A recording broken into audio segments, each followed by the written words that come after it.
Buenos días a todos. Yo creo que me puedo quitar la mascarilla, ¿no? Lo digo por vosotros, no os importa, ¿no? Bueno, buenos días y muchas gracias por acudir a esta comparecencia que tiene por objeto básicamente facilitar alguna información, realizar también ciertas consideraciones y valoraciones desde la perspectiva del Gobierno de la ciudad y en relación con asuntos que consideramos sin duda alguna prioritarios y relevantes.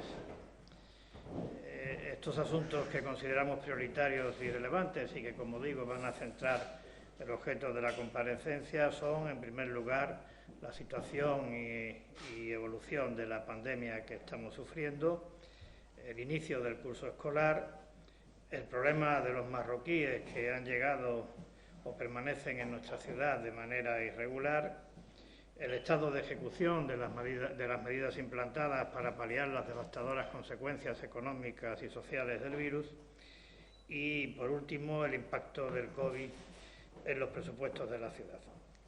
En todo caso, también, una vez terminada mi exposición, pues atender las preguntas que en relación con estos u otros asuntos tengan a bien plantearme. De cualquier forma, y antes que nada, lo que procede y además deseo es expresar en nombre de todos, del Gobierno de la ciudad, de la Asamblea, me atrevo a decir que de todos los ceutíes, nuestra solidaridad, nuestro apoyo y nuestro pésame a los familiares y amigos de quienes por causa del virus han perdido la vida en nuestra ciudad.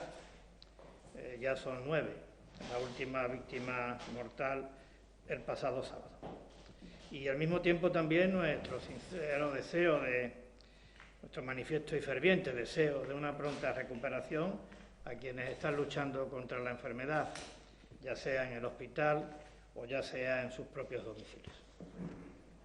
Dicho esto, y entrando en el primero de los asuntos que les dije, el relativo a la situación de la pandemia, bueno, creo que todo el mundo más o menos sabe cómo estamos, pero a mí sí me gustaría en la mañana de hoy aportar algunos datos acerca de tasas, variables o parámetros que considero relevantes, que además procedan del Ministerio de Sanidad, con lo cual dan poco pie a la controversia, y además también que sean datos que nos permitan comparar la situación de Ceuta con la del resto de España. Esos datos son básicamente 4 parámetros.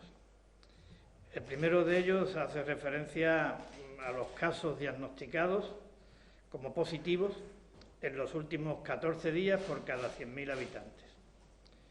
El segundo es la tasa también de hospitalizados al día 11 de septiembre, es decir, el pasado viernes, por cada 100.000 habitantes. El tercero, el porcentaje de camas que están ocupadas por pacientes del COVID en toda España y también en Ceuta. El dato es, en este caso, a 10 de septiembre, el jueves, porque es el último que ha facilitado el Ministerio. Y, en cuarto lugar, el número de fallecidos por cada 100.000 habitantes desde que empezó la pandemia. Estos 4 parámetros, que considero son significativos y representativos, arrojan el siguiente resultado.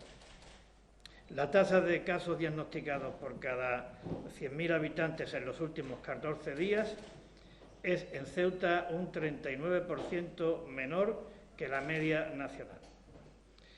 Significa que somos la 5ª tasa más baja de España. En lo que se refiere a las tasas de hospitalizados, como decía, al día 11 de septiembre, por cada 100.000 habitantes, la de Ceuta es un 61% más baja que la media nacional. Es la 2ª tasa más baja de España. El tercer parámetro, que es el porcentaje de camas ocupadas por causa del COVID, al día 10 de septiembre, según decía, el jueves, En el caso de Ceuta es un 33% menor que la media nacional. Es el porcentaje, es la tasa o el ratio, el quinto ratio más bajo de toda España. Y el cuarto, el número de fallecidos desde que empezó la pandemia por cada 100.000 habitantes, pues el caso de Ceuta es un 86% menor que la media nacional. Es la tercera tasa más baja de España. Evidentemente esta es la fotografía de la pandemia y su comparación con el resto de España. Pero con la fotografía no vale. Lo que hay que ver es la evolución que está teniendo la pandemia. Y aquí es donde viene la verdadera preocupación, porque es un hecho también constatable y cierto que desde los primeros días del mes de agosto, en las últimas 4 semanas, por tanto, se produce un cambio radical, un cambio brusco y para peor en nuestra ciudad. Concretamente, en estas últimas 4 semanas hemos tenido 5 fallecimientos, se ha alcanzado el pico de pacientes hospitalizados y se han disparado, se han multiplicado los contagios. Lo han hecho de una manera exponencial, de tal manera que si esta evolución sigue así, pues en los próximos 14 días podemos igualar a la media nacional el número de contagios. Además, este caso del número de contagios tiene una situación especial y particular en nuestra ciudad, que digamos que agrava la relevancia del dato que estoy dando en torno a su evolución. Y es que en Ceuta se realizan muchas menos PCRs que en el resto de España. Concretamente es la comunidad donde menos PCR se realizan de toda España. Esta es, por tanto, la evolución. Estamos, en consecuencia, en un repunte. Ante este repunte solo cabe una reacción, y es extremar las medidas por parte de todos en cuanto a la atención a la pandemia y, al mismo tiempo, también extremar la responsabilidad por parte de todos. ¿Qué está haciendo la ciudad para responder al repunte? Bueno, pues está aplicando una serie de instrucciones, de medidas, de recomendaciones que hacen referencia a los horarios, a los aforos, a las actividades, a los eventos, a las reuniones. Están recogidas en el decreto del consejero de Sanidad del día 14 y 16 de agosto y pronto, en las próximas horas, se dictará un nuevo decreto que significará un paso más en este ámbito de las medidas preventivas y las medidas restrictivas para contener la propagación del virus. En concreto, tiene previsto el consejero que en la mañana de hoy se dicte un decreto en virtud del cual las celebraciones y los eventos que se lleven a cabo en nuestra ciudad estén limitados en su aforo a 50 personas si se realizan en un lugar cerrado y a 75 personas si se realizan en un lugar abierto, siempre previa autorización por parte de las autoridades sanitarias.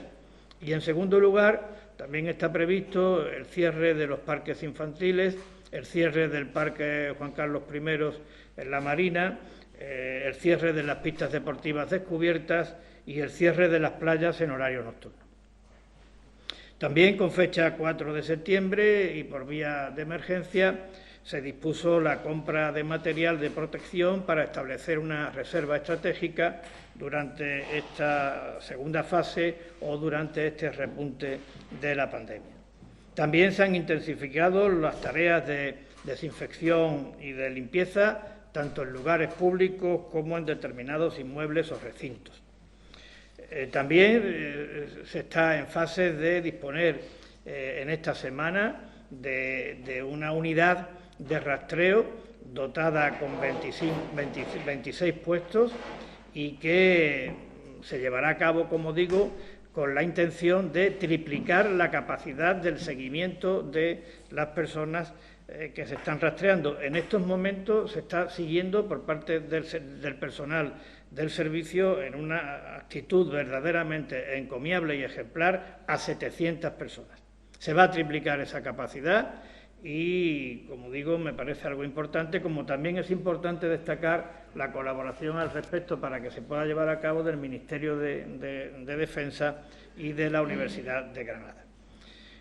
Por parte de la consejería, de las consejerías implicadas, tanto de la Consejería de Sanidad como la de Servicios Sociales, se está muy atento a no bajar la guardia en el tema de las residencias de mayores, porque sabemos que hay un público objetivo de especial riesgo, muy vulnerable, como está ocurriendo en toda España, y eso nos requiere de una especialísima atención. Y también por parte del consejero de Sanidad y de su equipo se está estudiando la posibilidad de emplear los 51.000 euros de la cuenta que se constituyó por donaciones de entidades y particulares para la compra de test rápidos y aplicarla a esta finalidad, pero en este caso esperando a ver si por fin salen al mercado y se validan por parte de las autoridades competentes unos test que parecen más fiables que los anteriores y que tienen una fiabilidad equiparable a la de las PCRs. Eso es lo que concierne a la ciudad, lo que concierne al ámbito asistencial, que como bien saben es competencia del Ministerio. Le hemos pedido al Ministerio pues, que se amplíen el número de PCRs, la capacidad de diagnóstico, al objeto de que dejemos de ser los últimos en toda España en cuanto a la realización de estos elementos de diagnóstico. También le hemos pedido que se refuercen determinadas áreas asistenciales críticas en el momento que estamos viviendo, como puede ser la atención primaria, las urgencias o los cuidados intensivos. Y también que se aplique, llegado el caso, el plan de contingencia sobre ampliación de camas hospitalarias. Llegado el caso, por tanto quiere decir que ojalá y no tengamos que, o no se tenga que aplicar dicho plan de contingencia. Y muchas personas nos preguntan a nosotros si el Gobierno tiene la intención de solicitar el estado de alarma. La respuesta es no. Ahora bien, también tengo que decir que ello no significa que pueda descartarse la eventualidad de tener que desandar lo andado en cuanto a restricciones drásticas a la movilidad y las comunicaciones. En el supuesto de que la situación continúe empeorando y que en caso de que la situación continúe empeorando, pues se aconseje dar marcha atrás en este aspecto. Por tanto, no tiene el Gobierno intención de solicitar el estado de alarma, pero no se descarta la eventualidad de tener que restringir de manera drástica la movilidad y las comunicaciones. En todo caso, no será una decisión política la de pedirlo. En todo caso, será una decisión que tiene que estar, como todo lo que hemos hecho hasta ahora, avalado por el criterio técnico de los facultativos competentes, por el criterio técnico de los facultativos del área de salud de la ciudad de Ceuta.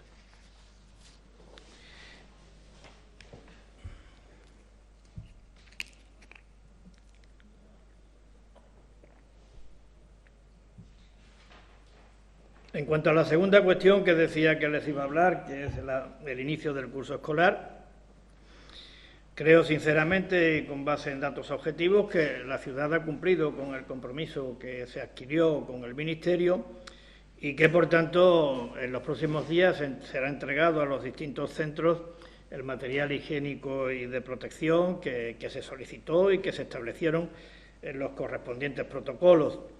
Al mismo tiempo, se ha programado y se han habilitado los medios para efectuar desinfecciones periódicas, una por centro y mes, y también el refuerzo de la limpieza.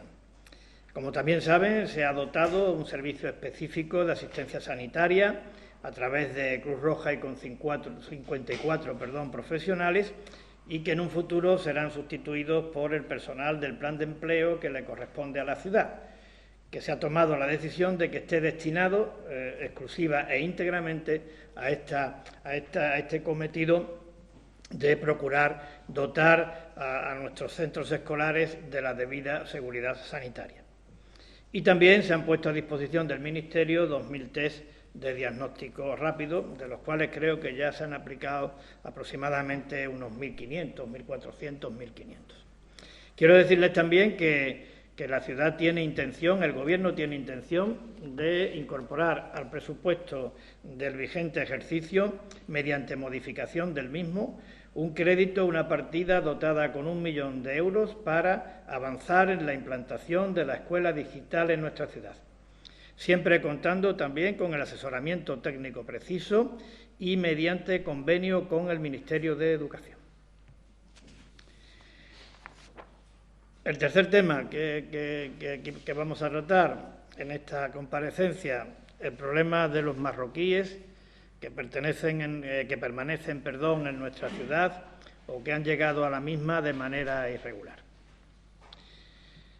Como bien saben también, en relación con este problema, atendido el requerimiento de la Administración General del Estado y para preservar la salud de todos en unos momentos excepcionalmente críticos, la ciudad se ha hecho cargo de tres necesidades que creo, sinceramente, sigo insistiendo, no forman parte de nuestro ámbito competencial, pero insisto, a requerimiento de la Administración General del Estado y para preservar la salud de todos, lo hemos hecho.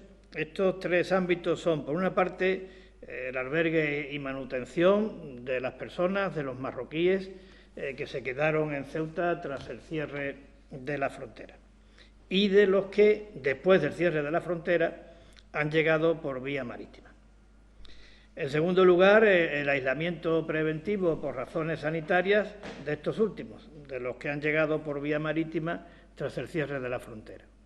Y en tercer lugar, la habilitación de unos recursos extraordinarios para atender la necesidad derivada de la llegada masiva de menores extranjeros no acompañados en los meses previos al cierre de la frontera. Los datos y las cifras de estos tres ámbitos que ha tenido que atender la ciudad, pues creo que son por sí mismos elocuentes. Sobran más palabras. Los datos creo que ponen en evidencia la envergadura de lo que estamos hablando. Así, en estos momentos en Ceuta están siendo atendidos por la ciudad 700 marroquíes, que o bien han llegado de manera irregular o bien permanecen en Ceuta de manera irregular. Y ahí sumamos tanto adultos como menores. Desde el pasado 26 de julio han llegado a nuestra ciudad, por tanto, después del cierre de la frontera, 162 marroquíes. No estoy contando los del fin de semana. Esto significa que por vía marítima están llegando una media de entre 20 y 25 marroquíes a la semana. Y entre el 1 de agosto de 2019 y el 15 de marzo de este año, los menores no acompañados con estancia en Ceuta han experimentado un incremento del 90%. El coste realizado o comprometido hasta final de año por la ciudad para atender estas contingencias directamente relacionadas con la inmigración o con asuntos de extranjería se eleva a 4,9 millones de euros, es decir, aproximadamente 5 millones de euros. Para darnos una idea de lo que esto significa, esto equivale a la quinta parte de lo que la ciudad va a recibir del fondo COVID de 16.000 millones de euros que van a repartirse entre todas las comunidades y ciudades autónomas de España. Y también decirle que tras este despliegue extraordinario que ha habido que realizar para atender el incremento, la llegada masiva de menores extranjeros no acompañados, el déficit estimado del área de menores extranjeros no acompañados, es decir, la diferencia entre lo que la ciudad se gasta y lo que la ciudad recibe del Estado, es de 10 millones de euros. Para situar en términos relativos y darse cuenta de lo que esto significa algo más del 20% de lo que esta institución recibe como financiación autonómica. Es decir, algo más del 20% de lo que la ciudad recibe para atender las necesidades de todas las transferencias autonómicas que se han practicado a lo largo del tiempo. Esto salvo el caso de Melilla. Y aun descontando el tema de la sanidad y de la educación, no creo que ocurra en ninguna otra autonomía española.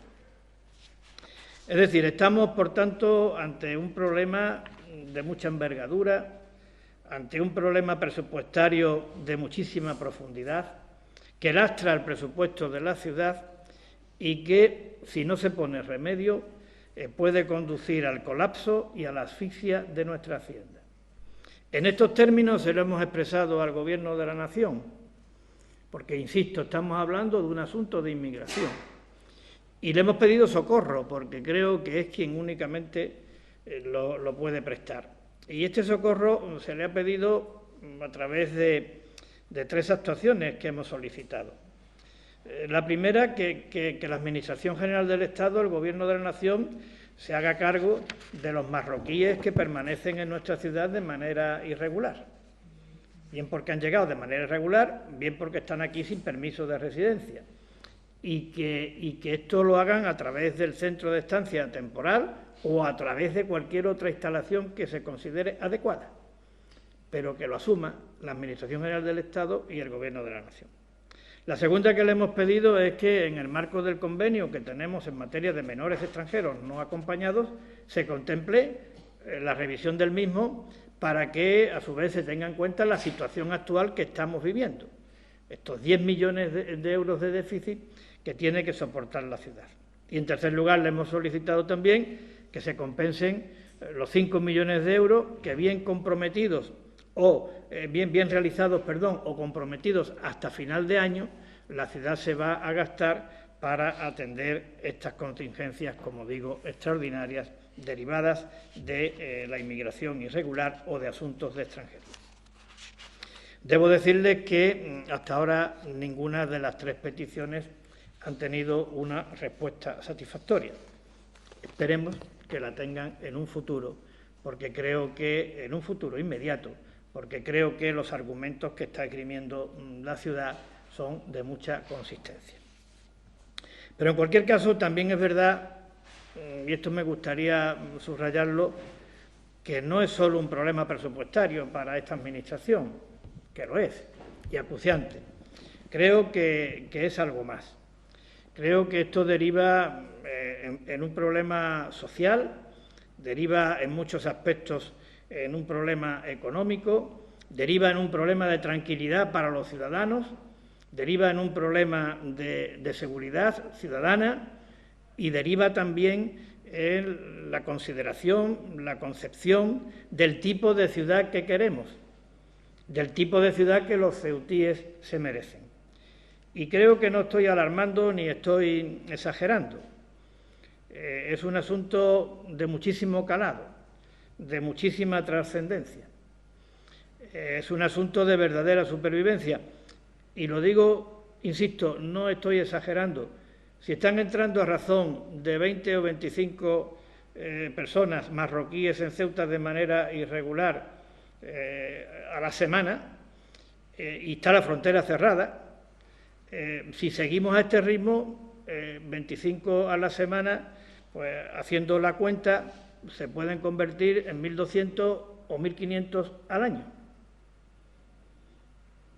1.200 o 1.500 al año, y así, ¿hasta cuánto? Nadie responde dónde está ese límite. Lo que sí creo es que es un asunto absolutamente insostenible, absolutamente insoportable, y que se tiene que atajar de raíz, de manera contundente, de manera enérgica, de manera decidida, por quien tiene capacidades, por quien tiene facultades, por quien tiene medios y por quien tiene competencias para hacerlo, que es sin duda alguna la Administración General del Estado y el Gobierno de la Nación. En mi opinión, en opinión del Gobierno de la ciudad, sobre qué tiene que pivotar la solución, la estrategia y, por tanto, la acción. Yo destacaría 3 pilares, 3 objetivos que hay que abordar de manera urgente. El primero de ellos, poner cuantos medios y medidas sean necesarias para impedir el acceso desde el país vecino, ya sea por vía terrestre, cuando se abra la frontera, o ya sea por vía marítima, como está ocurriendo ahora. Medios suficientes y eficaces. En segundo lugar, creo que también muy importante pues es lograr que el retorno al país vecino de los marroquíes que aquí llegan de manera irregular o de los marroquíes que aquí permanecen de manera irregular sea algo que se haga de manera automática y que sea algo absolutamente normalizado. Automático y normalizado el retorno de los marroquíes que permanecen o llegan a Ceuta de manera irregular. En el caso de los menores también. En el caso de los menores y en beneficio del menor a través de su reagrupamiento familiar. Y en tercer lugar es que, mientras tanto, mientras que todo esto se hace, mientras que se ponen los medios para que no entren, mientras que se llevan a cabo las actuaciones necesarias para que retornen de manera automática y normalizada, pues mientras tanto el traslado a la península del número que exceda de la capacidad de acogida de los centros establecidos para la estancia temporal de inmigrantes en nuestra ciudad. Estos son los tres pilares. ¿Qué se persiguen con estos pilares? Pues lo que hemos venido diciendo muchas veces y reclamando tantas veces. Y es que en relación con la inmigración irregular, incluidos los marroquíes, adultos y menores, la frontera, la verdadera frontera, tiene que estar en el Tarajal y no en el puerto. Creo que conseguir esto es una cuestión de supervivencia. Por tanto, hay que emplearse a fondo, por encima de divisiones partidistas, pensando en el interés general de España, pensando en el interés de Ceuta. Es una cuestión de supervivencia, es nuestro talón de Aquiles. Y, por tanto, creo que tenemos que actuar todos en consecuencia y con la debida responsabilidad.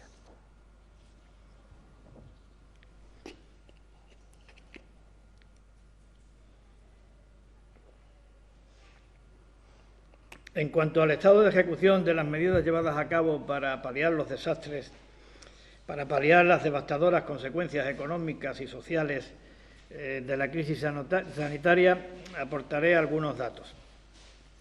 Se han concedido 3.142 ayudas de emergencia social por un importe de 682.000 euros, a los que hay que sumar las becas de comedor escolar por un montante de 651.000 euros.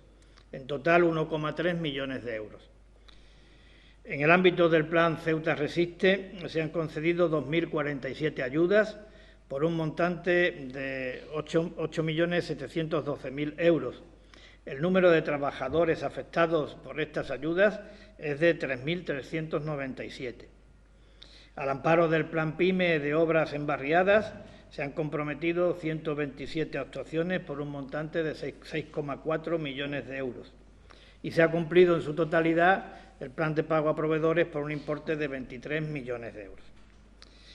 Como las necesidades continúan y a pesar de que tenemos serias dificultades presupuestarias, el Gobierno tiene la intención de que también continúen estos recursos extraordinarios, estos recursos paliativos, tanto el que se refiere al plan Ceuta Resiste como al que se refiere al plan de ayudas de emergencia social, estimándose que estos programas sean objeto de una ampliación de aquí a final de año de 3 millones de euros en lo que se refiere al plan Ceuta Resiste y de 800.000 euros en lo que se refiere al programa de ayudas sociales. En este ámbito de las ayudas sociales yo también quiero destacar y agradecer la implicación y el trabajo encomiable que están llevando a cabo las entidades colaboradoras que complementan de una manera verdaderamente satisfactoria, fundamental en estos momentos, la labor que se realiza de manera directa por parte de la ciudad. En cuanto al impacto que el COVID está teniendo en nuestro presupuesto, hemos hecho una primera evaluación, por tanto, denle ustedes a la misma el carácter de provisional. Pero según esta primera evaluación, el impacto se calcula en unos 65 millones de euros, que se dividen en 46 millones de euros en razón de gastos extraordinarios realizados o comprometidos y de 19 millones de euros en lo que se refiere a la caída de ingresos. A la vista de este dato, creo que surgen varias consecuencias que quiero precisar. La primera de ellas, que está teniendo y tendrá una aplicación correcta el fondo de 25 millones de euros que, con cargo al de 26.000 millones de euros, hemos recibido de la Administración General del Estado, o vamos a recibir de la Administración General del Estado, para atender el impacto del COVID en el presupuesto. Nos dan 25 y el impacto es de 65.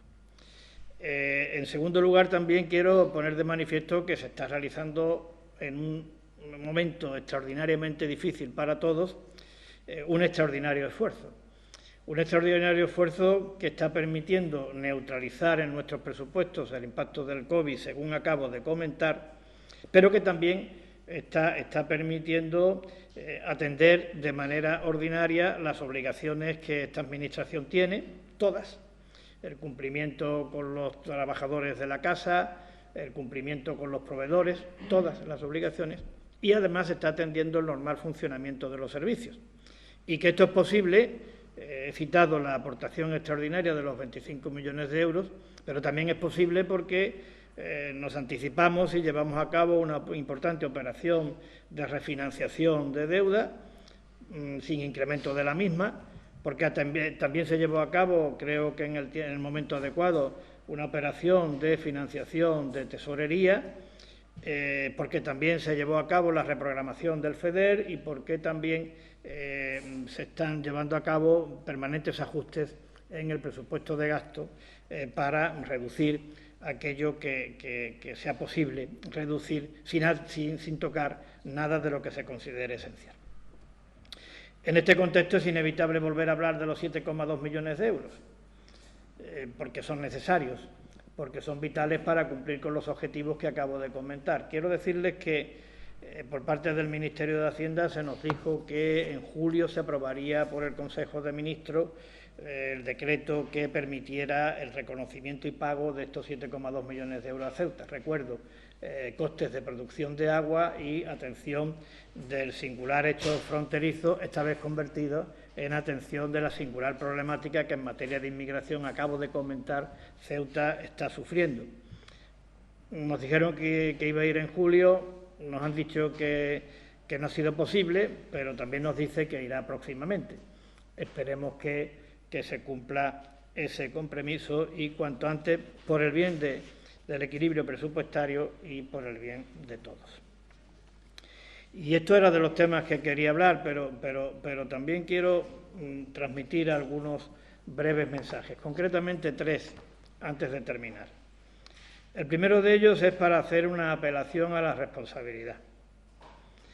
Si, como decía al principio, estamos viviendo una situación sanitaria delicada y preocupante, si somos conscientes de que el virus viaja con nosotros y que se propaga a través de nosotros, si somos conscientes que la mejor medida que se puede aplicar para contener la pandemia es evitar el contagio, pues creo que, siendo consecuente con todo ello, tenemos que adoptar una actitud responsable. Una actitud responsable para cumplir a rajatabla, de manera estricta, con las recomendaciones, indicaciones y normas que se dicten desde las autoridades sanitarias. Es una actitud responsable y una actitud que tiene como fundamento y que tiene como finalidad preservar nuestra salud, preservar la salud de nuestros familiares, la de nuestros vecinos, es decir, la de todos. Por tanto, responsabilidad, mucha responsabilidad. El segundo mensaje que quiero transmitir es invitar a los ceutíes a que consuman en Ceuta. En mi modesta opinión, la mejor forma que tenemos de apoyar a nuestro comercio, a nuestra hostelería, a nuestros autónomos, a nuestras pymes, a nuestro porvenir, es consumir en Ceuta. Y finalmente enviar, como hice el día 2 de septiembre, un mensaje de esperanza. Estamos viviendo tiempos muy difíciles, tiempos recios, pero es también una verdad rotunda que nos aporta la historia, que no es la primera vez que Ceuta se encuentra en unos momentos de encrucijada en unos momentos críticos, en una situación límite.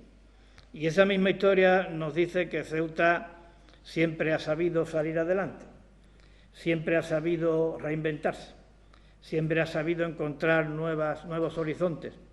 Lo ha hecho a base de audacia, lo ha hecho a base de coraje y de valor para resistir. Así ha sido siempre, y estoy seguro de que así también será ahora. Quedo a su entera disposición para las preguntas que quieran hacerme.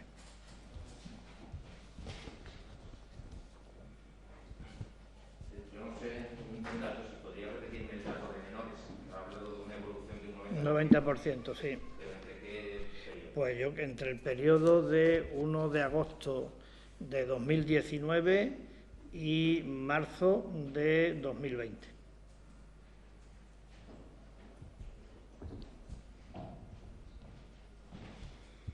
Sí, buenos días. Buenos días.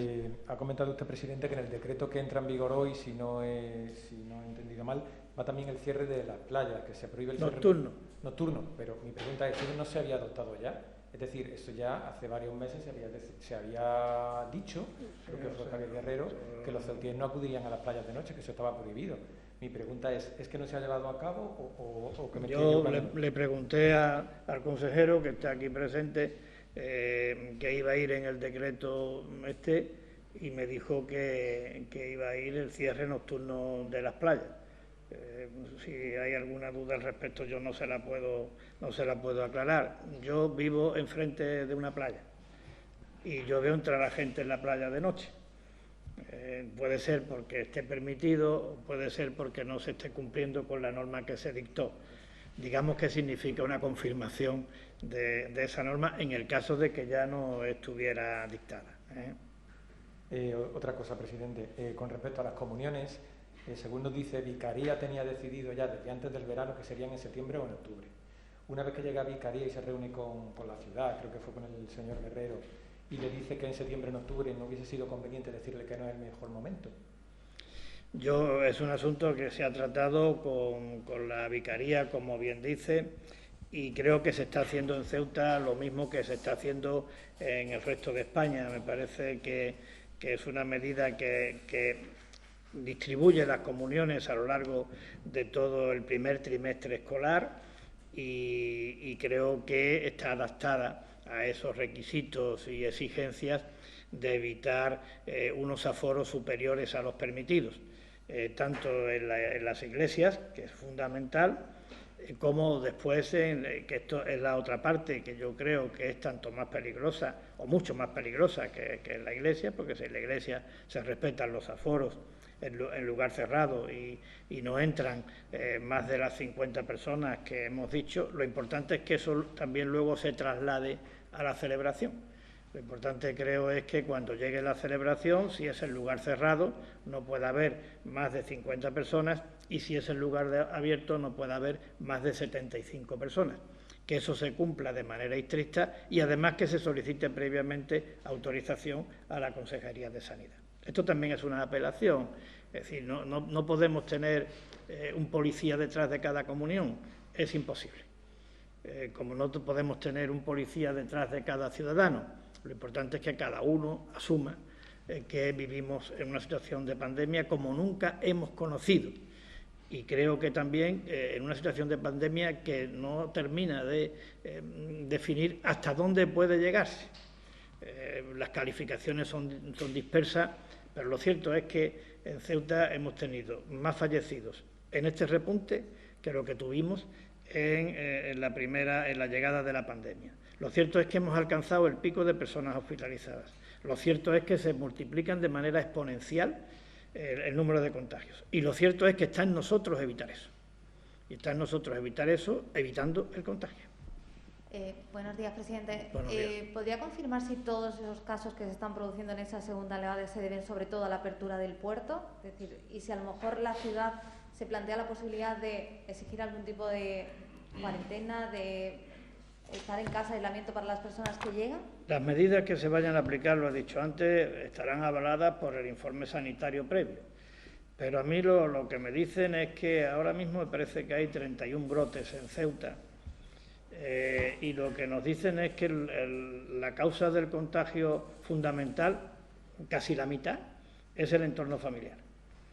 Es decir, que es verdad que con la apertura de las comunicaciones con la península, con la vuelta de vacaciones, esto ha sido un factor que ha influido negativamente en la evolución de la pandemia en Ceuta.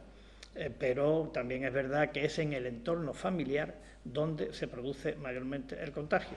Por tanto, ahí es donde hay que acentuar el esfuerzo, la responsabilidad y la adopción de una actitud activa frente al COVID. Si alguien le dice que tiene que estar aislado, pues debe de estar aislado. Y si hay que respetar que no haya reuniones familiares de más de 10 personas porque no es recomendable, pues hay que respetarlo. Y si uno pues tiene que reprimir o tiene que aparcar o aplazar reuniones con otros amigos y limitarse al núcleo de convivencia estable, pues lo tiene que hacer. Es decir, es un código de conducta fundamental para luchar contra el COVID y esto es lo que queremos transmitir.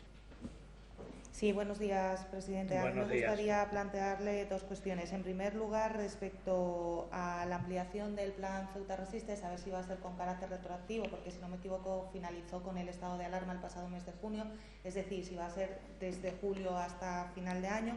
En segundo lugar, si ya lo ha hablado con el resto de grupos de la Asamblea y sabe si va a tener el Gobierno pues la mayoría suficiente para aprobar esa modificación de crédito de la que hablaba. Y ya en tercer lugar, respecto a esto último que ha dicho de que la mayor parte de los brotes vienen del entorno familiar, hace algunas semanas, en la última rueda de prensa del consejero, nos explicaba que con el regreso de las vacaciones, se podía ver un incremento en el número de casos. Aún hay gente que ha estado regresando en las primeras semanas de septiembre.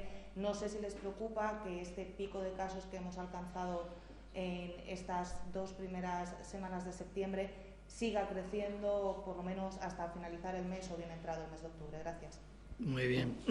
Pues mire, en cuanto al plan Ceuta Resiste, en Procesa están trabajando para determinar las condiciones en las que se va a producir ese incremento del gasto, ese incremento de la partida, ese incremento del esfuerzo.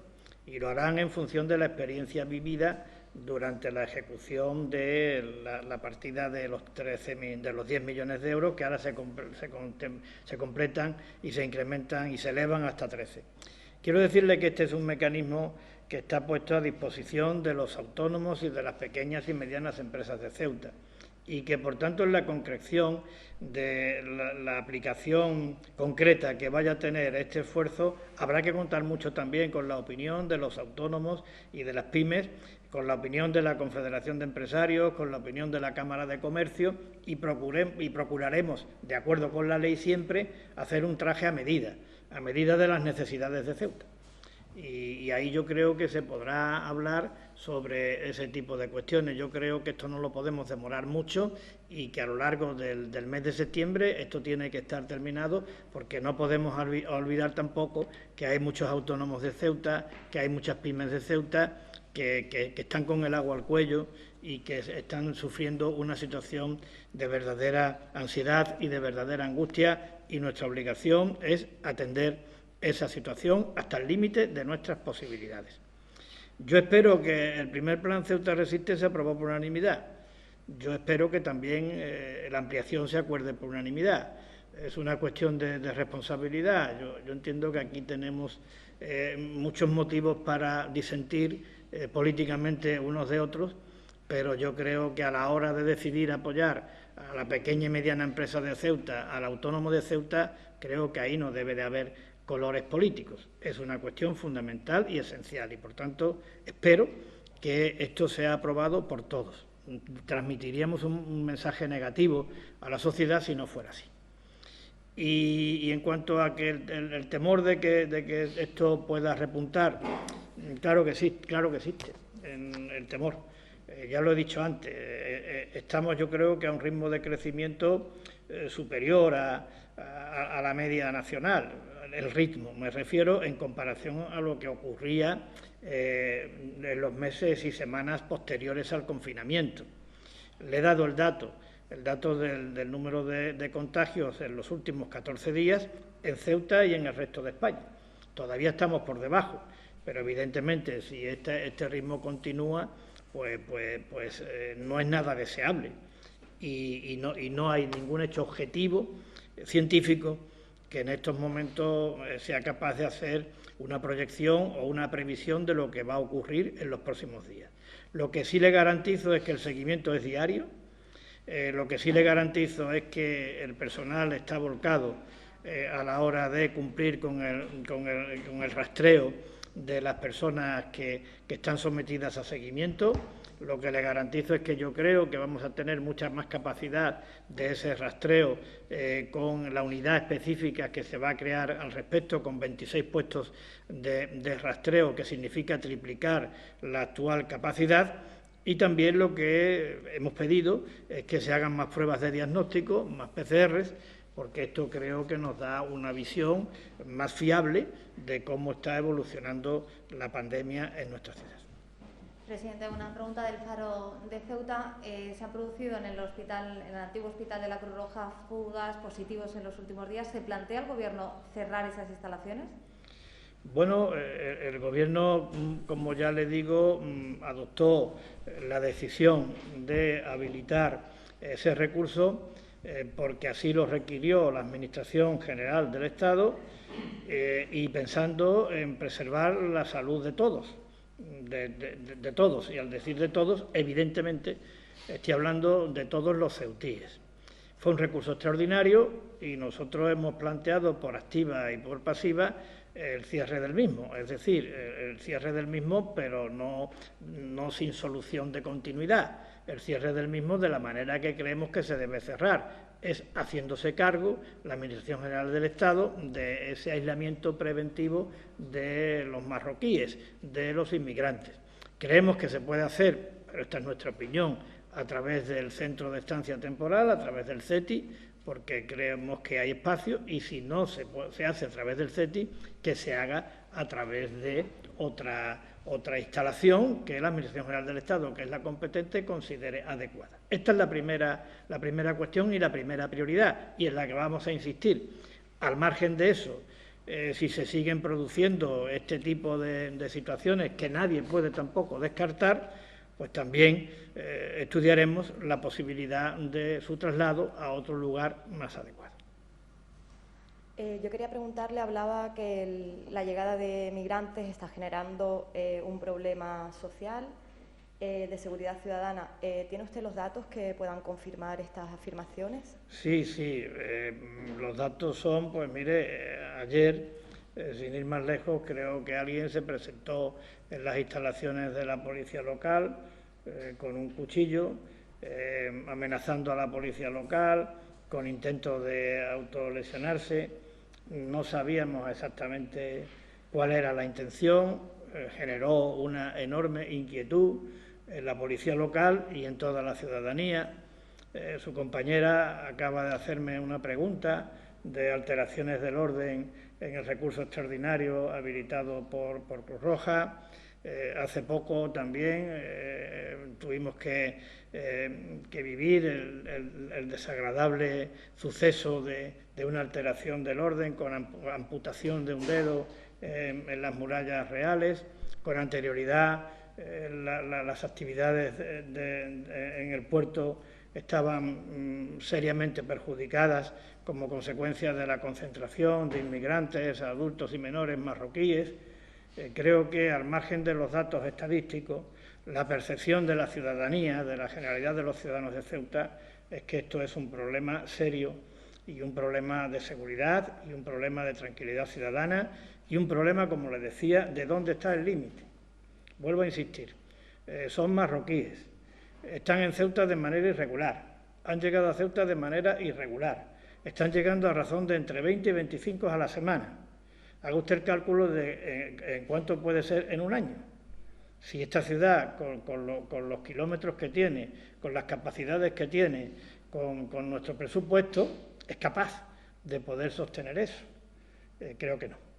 Y, por tanto, creo que es nuestra obligación llamar la atención sobre esto para, desde una posición de absoluta lealtad institucional, solicitarle al Gobierno de la Nación que lo resuelva, que creo que es su competencia y además creo que es su obligación.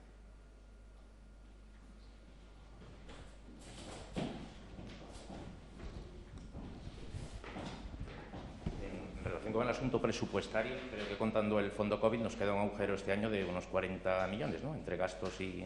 No, porque, como le digo, señor Testa, el gasto, no el gasto, sino el esfuerzo que ha hecho la ciudad, lo hemos evaluado en una primera evaluación, no me lo tome usted al pie de la letra, pero en principio en 65 millones de euros.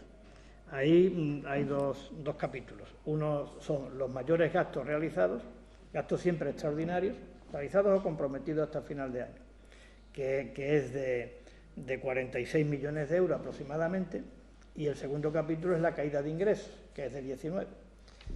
Claro, ya le he dicho que ahí hay una fuente de financiación de esa desviación presupuestaria, los 25 millones de euros del COVID, pero es que hay más. La reprogramación del FEDER, pues creo que es del orden de unos 13 millones de euros. Esa es la reprogramación del FEDER. La refinanciación de la deuda a largo plazo me parece que está en unos 9 millones de euros, y le estoy hablando de memoria, señor Testa, y luego está el ajuste realizado en otros programas y partidas de gasto, que también es una cantidad importante. Por tanto, si sumamos los 25 millones de euros, sumamos el resultado en el presupuesto ordinario de la refinanciación, sumamos la reprogramación del FEDER y sumamos el ajuste en otras partidas y programas de gasto, salen los 65 millones de euros que yo le acabo de decir.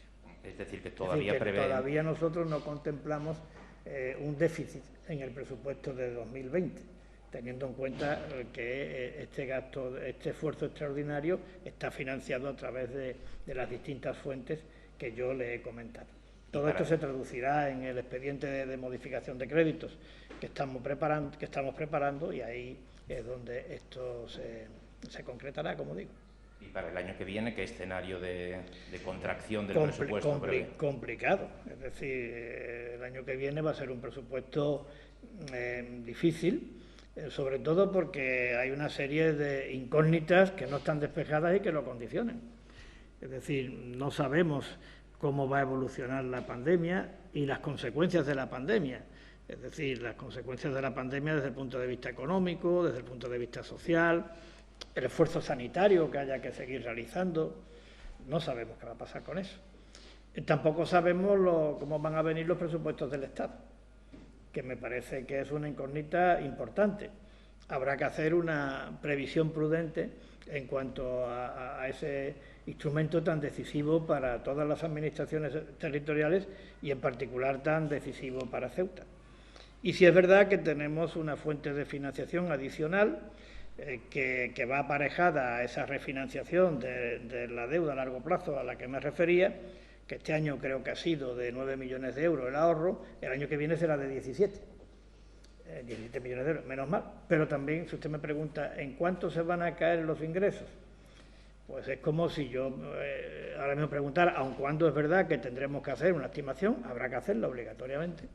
Pero claro, los ingresos en nuestra ciudad, los ingresos presupuestarios de Ceuta están muy relacionados a la evolución del PIB nacional, porque el PIB nacional, como bien sabe, determina la compensación que recibimos en concepto de IPSI.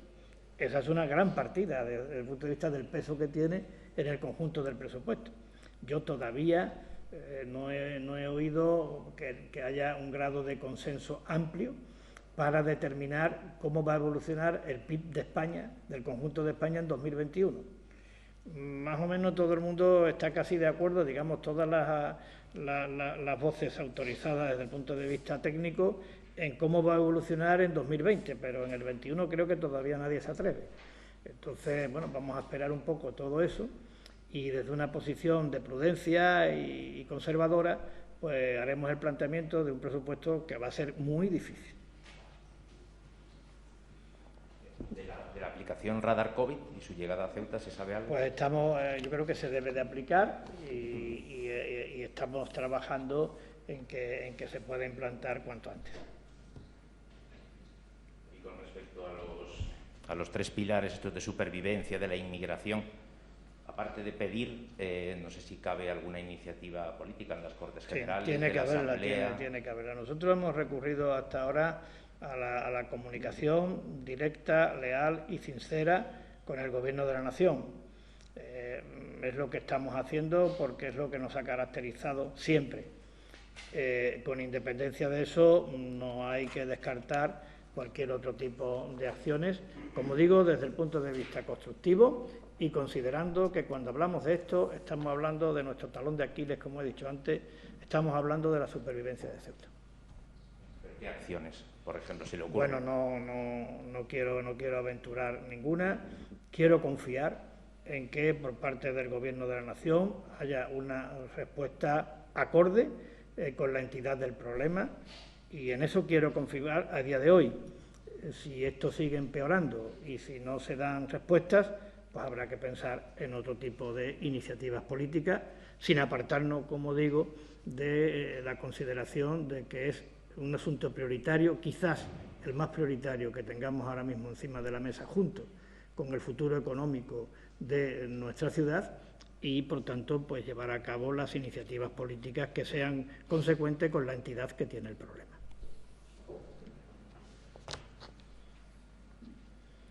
Bueno, muy amables, muchísimas gracias. Muchas gracias a todos.